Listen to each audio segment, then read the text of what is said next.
A day with snow coming, we thought it would be a good idea to bring in a guy to talk about rivers and kayaking. Yes, that's Jim Turner. Jim is the president of the Willimantic Whitewater Partnership. They're the folks that are getting the Whitewater Park getting ready to go off Bridge Street in Willimantic. But they got some other things going on, too, that are worth talking about. So, Jim, good morning. Thanks for coming in today. And what do you got going on? We have a design competition going on for a public art project.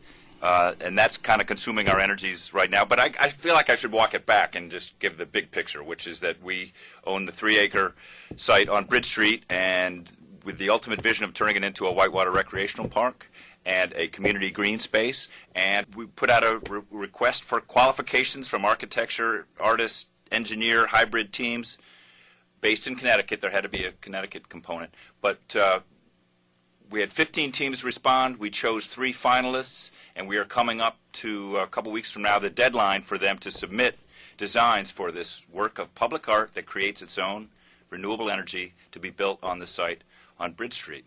Over the last couple of months, the 3 teams came into town and did community forums that were really fascinating. I hope some of your listeners had a chance to take part in them.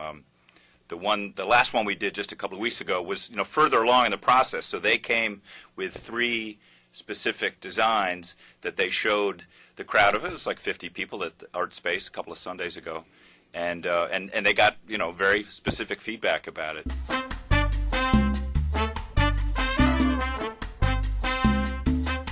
Labor Day weekend Railroad Day celebration at the Connecticut Eastern Railroad Museum. We're joined by Ray Axelrod, and he's brought along a special guest. From the great Atlantic Ocean to the wide Pacific shore, clean up flowing mountain to the south built by the shore, mighty tall and handsome and known quite well by all. Look at the combination on the Wabash Cannonball. These people worked close to 30 years to rebuild this roundhouse and this turntable, and these amazing things that were there 120 years ago. The turntable in front, you can put an engine on it, and you can turn. One man can turn. I don't know how many tons these engines are. 60 ton. 60-ton engine or more by yourself, and then back it into the bay. I mean, this is amazing stuff.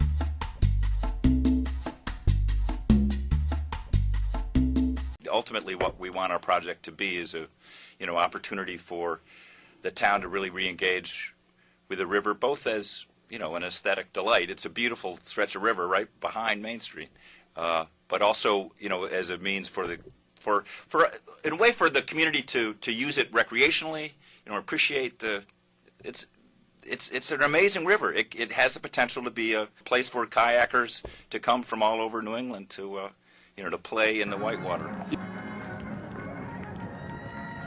We are a day before the 32nd WILI Boombox Parade held every year on the 4th of July. When Kathy Clark first came to us for the idea of this radio parade, it was for Memorial Day, but it came like 3 days before Memorial Day. We didn't think we could explain the concept in time to make it work. So she came back after Memorial Day and said, you want more lead time? Let's do it for the 4th of July. Lineup starts at 9. We'll be there. We'll direct you where to go. Parade starts at 11. I would get down to Main Street early. And most importantly, bring your boombox/radio of some sort and play it loudly so that we can hear the parade music, because that's the intention. So, hopefully we'll see you there. This is one of our biggest events, so let's keep it going. There's some really, really creative people working on, a design for something exciting and visibly,